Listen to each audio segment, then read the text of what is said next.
Mammootty company produce ചെയ്യുന്ന ആദ്യത്തെ out and out ഒരു ആക്ഷൻ പടമാണല്ലോ ടെർബോ. അപ്പോ അത് മിഥുൻ മാനുവൽ തോമസ് എന്ന വ്യക്തിയിലുള്ള വിശ്വാസമായിരുന്നു അതിലോട്ട്?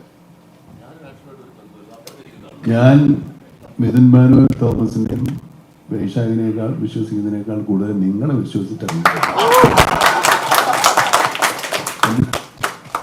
അല്ലാതെ എനിക്ക് ഇവരെ ഞങ്ങളൊക്കെ നിങ്ങളെ വിശ്വസിച്ചിട്ട് വരുന്നത്. കാരണം ഇത് പ്രേക്ഷകർ സ്വീകരിക്കുമെന്നാണ് ഞാൻ ഉൾപ്പെടെയുള്ള എല്ലാ സിനിമാ പ്രവർത്തകരും വിചാരിക്കുന്നതും അങ്ങനെയാണ് ഇറങ്ങിത്തിരിക്കുന്നത്. ചിലരുടെയൊക്കെ ഊഹങ്ങളൊക്കെ തെറ്റിപ്പോവും, ചിലതൊക്കെ ശരിയാവും. എല്ലാവർക്കും എപ്പോഴും എല്ലാം ശരിയാവില്ല. അത്ര ഇത് ശരിയാക്കണേ, അതിനെന്തെങ്കിലും ഒരു പ്രത്യേകത വേണ്ടതെന്ന് വരെ ചെയ്തതാണ്. അതിനുമുമ്പ് ഞാനൊരു വെക്കേഷൻ വേണ്ടി ചെറുതായിട്ട് മുടി വെട്ടിയിരുന്നു. അപ്പോൾ കുറച്ച് ദിവസം ഷൂട്ടിങ് തുടങ്ങാൻ മുമ്പ് ചെറിയൊരു വെക്കേഷൻ ഉണ്ടായിരുന്നു. അപ്പോൾ മുടിയിലൊക്കെ ഒന്ന് പണം നോക്കിയതാണ്. അപ്പോൾ തിരക്കേടില്ലാന്ന് ഇവർ പറഞ്ഞു, അങ്ങനെ ഒത്തതാണ്. അല്ലാണ്ട് അതിന് വേണ്ടി ഒരു പരിപാടികളുണ്ടാകും ഇല്ലേ? പൂർവ്വം ചെയ്തിട്ടെന്ന് ചോദിച്ചാൽ ഉണ്ട്. അതങ്ങനെ മെയിൻറ്റെയിൻ ചെയ്തു.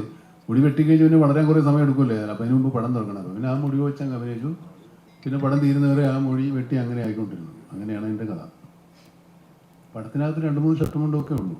പിന്നെ അപ്പോൾ ഡ്രസ്സിൻ്റെ കാര്യത്തിൽ വലിയ പ്രശ്നങ്ങളൊന്നുമില്ല. വണ്ടികളെ ഒരുപാട് ഇഷ്ടപ്പെടുന്ന ഒരാളാണ് താങ്കൾ. ഇവിടുത്തെ വണ്ടികളെ ഒരുപാട് ഇഷ്ടപ്പെടുന്ന ഒരാളാണ് താങ്കൾ. അപ്പൊ ഈ സിനിമയിലെ ആക്ഷൻ സീനിലെ വണ്ടികൾ ഡ്രിഫ്റ്റിംഗ് ഒക്കെ താങ്കൾ തന്നെ ചെയ്തെന്ന് പറയായിരുന്നു. കുറെ വണ്ടികളുണ്ട്. വണ്ടികളൊക്കെ പഴയ വിലക്ക് വിറ്റോണ്ടിരിക്കുക. പൊട്ടിച്ചു ചവിട്ടി ചെയ്തു. ഈ സിനിമയിലെ ആക്ഷൻ സീനിലൊക്കെ മമ്മൂക്ക ഇന്നലെ പറഞ്ഞ ഇന്റർവ്യൂവിൽ പറഞ്ഞിട്ടുണ്ടായിരുന്നു, ആക്ഷൻ സീനിലത്തെ ഡ്രിഫ്റ്റിംഗ് ഒക്കെ താങ്കൾ തന്നെ ചെയ്തത്. അത്രയും സേഫ് ആയിട്ടുള്ള സ്ഥലത്ത് ഡ്രിഫ്റ്റ് എന്ത് ചെയ്യല്ലേ നമുക്ക്? കാരണം ആൾക്കാർ ചുറ്റും നമ്മൾ മാറി എന്നെല്ലാം സേഫ് ആക്കി കഴിഞ്ഞാൽ ഡ്രിഫ്റ്റ് ചെയ്യാൻ എളുപ്പമല്ലേ. അതൊരു സാഹസികതയൊന്നുമല്ല. നമുക്ക് എന്തെങ്കിലും പറ്റിയാൽ നമുക്കേ പറ്റുള്ളൂ, വേറെ ആർക്കും ഒന്നും പറ്റില്ലെന്ന് മാത്രം. ഇതുപോലെ അങ്ങനെ ഒരുപാട് ഡ്രിഫ്റ്റിംഗ് ഒന്നുമില്ല. അങ്ങനെ ചെയ്യാൻ താല്പര്യമുണ്ടോ?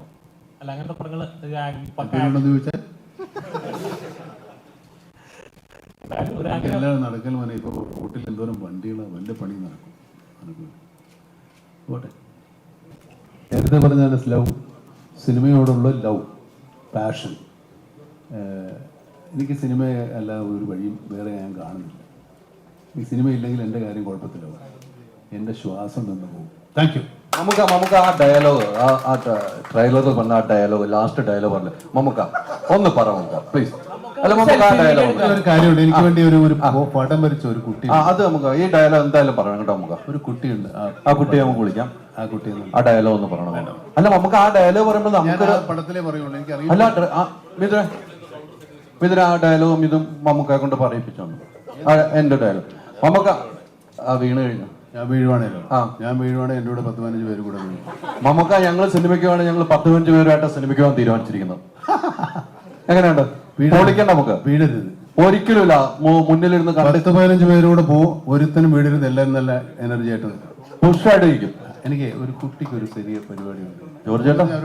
ജോർജ് ചേട്ടോ പിള്ളാണ് ശ്രീകണ്ഠൻ നായരുടെ നമ്മുടെ വേണ്ട എടുത്തു പോകും. Thank you. അത് മറന്നു ഞാൻ ആ കുട്ടിയുടെ കാര്യം പറയും.